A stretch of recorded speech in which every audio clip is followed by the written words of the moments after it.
Bismillahirrahmanirrahim. Assalamualaikum warahmatullahi wabarakatuh. Alhamdulillahilladzi raditu billahi robba wa bil islami dina wa bi muhammadin nabiyya wa rasulah. Asyhadu an la ilaha illallah wahdahu la syarikalah wa asyhadu anna sayyidina Muhammadan abduhu wa rasuluh. Allahumma shalli ala sayyidina Muhammad wa ala ali sayyidina Muhammad. Sahabat mulia, pemirsa Mutiara Iman Kompas TV Ambon. Alhamdulillah, kita bersyukur pada Allah Subhanahu wa taala untuk segala nikmat yang kita terima.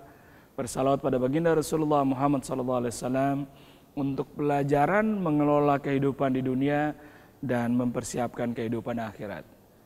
Sahabat mulia, pemirsa Mutiara Iman Kompas TV, pagi ini kita akan bicara temanya adalah soal ketenangan jiwa, ketenangan hidup.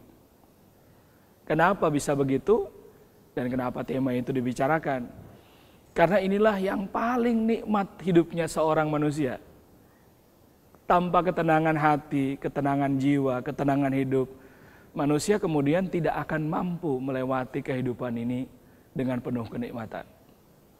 Maka Allah Subhanahu wa taala dalam Quran sudah mengatakan sesuatu yang sangat istimewa. Yaitu apa? Allazina amanu tatmainul qulubuhum bizikrillah. Ala bizikrillahi tatmainul qulub. Orang-orang beriman itu hatinya tenang dengan mengingat Allah. Hanya dengan mengingat Allah, hati menjadi tenang. Ini sebenarnya resep psikologis yang paling manjur, karena obat ketenangan itu nggak pernah dijual di apotik. Kita nggak bisa ke dokter untuk membeli obat yang bisa mendatangkan ketenangan. Obat tidur iya, tapi obat tenang itu hanya bisa hadir kalau kolbu ini dekat dengan Allah Subhanahu wa taala. Masyarakat muslimin rahimakumullah, sahabat mulia, pemirsa Mutiara Iman Kompas TV. Cobalah kita, semalam aja kita nggak bisa tidur, coba. Maka besok paginya kita loyo. Tekanan darah kita mungkin bisa naik.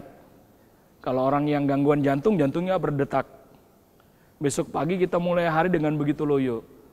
Rasanya sarapan pun tidak akan begitu nikmat. Kenapa? Karena semalaman 9 sampai 10 jam kita tidak bisa tidur.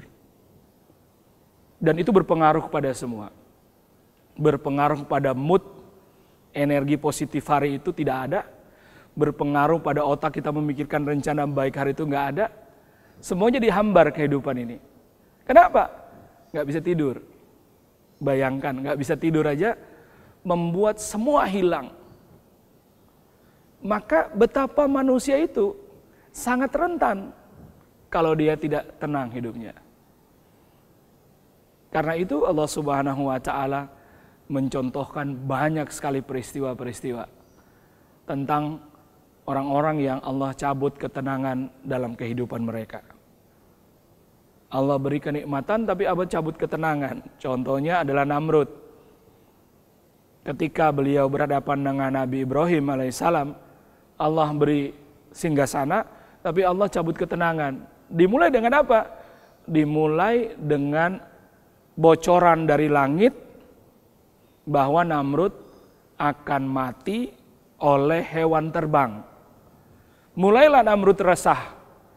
Namrud, si raja hebat itu, kemudian mengumpulkan pasukan panah, ya, pas pampres gitulah. Di sekeliling dia yang 24 jam harus siaga bawa panah. Kalau ada burung lewat dekat Namrud dibunuh. Apapun yang terbang lewat lagi dekat Namrud dibunuh. Dan Namrud menjadi fobia hewan terbang bertahun-tahun.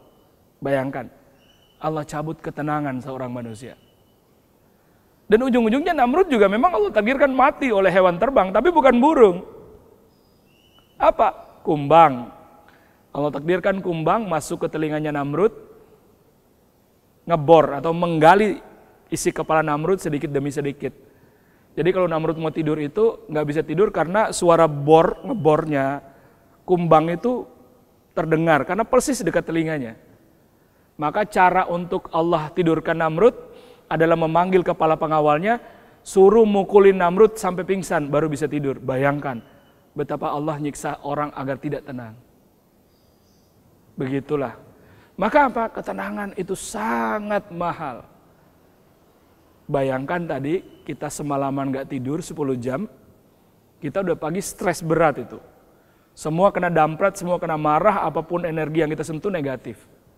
Bagaimana kalau hati kita memang tidak bisa tenang sama sekali? Allah cabut rasa tenang itu, akan membuat kesengsaraan yang luar biasa dalam kehidupan ini. Bayangkan kemudian rasa tenang dalam hati ini Allah hilangkan sama sekali. Maka kemudian hampir 24 jam kita akan berujung pada semua rasa marah, kesal, ngamuk, tidak ada rasa sedikit pun menikmati kehidupan ini. Masyaallah muslimin rahimakumullah, sahabat mulia. Maka seringkali kita tidak bersyukur akan rasa tenang yang hadir. Kita tidak pernah bersyukur akan rasa tenang yang ada. Dengan kondisi kita sekarang yang kita dapatkan dari Allah, lalu mendatangkan rasa tenang, itulah rezeki sebenarnya. Kenapa? Karena bisa jadi akan membuat kita tidak tenang kalau sesuatu yang kita inginkan tercapai, lalu kemudian justru merusak rasa tenang itu.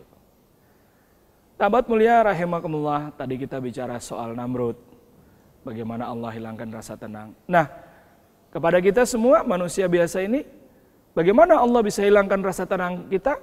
Ada beberapa hal.